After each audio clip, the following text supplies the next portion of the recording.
கந்தனுக்கு மூத்தோனே மூஷிக வாகனனே மூலப்பொருளோனே ஸ்கந்த குரு கவச்சத்தை கலிதோஷம் நீங்கிடவே திருவடியின் திருவருளால் செப்புகிறேன் காத்தருள்வாய்.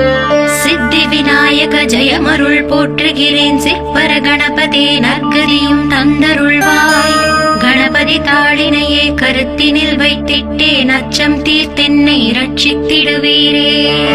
ஸ்கந்தாச்சரணம் ஸ்கந்தாச்சரணம் சரவண பவ குஹாச்சரணம் சரணம் குரு குஹாச்சரணம் குரு பராச்சரணம் சரணம் அடைந்திட்டே ஸ்கந்தாச்சரணம்.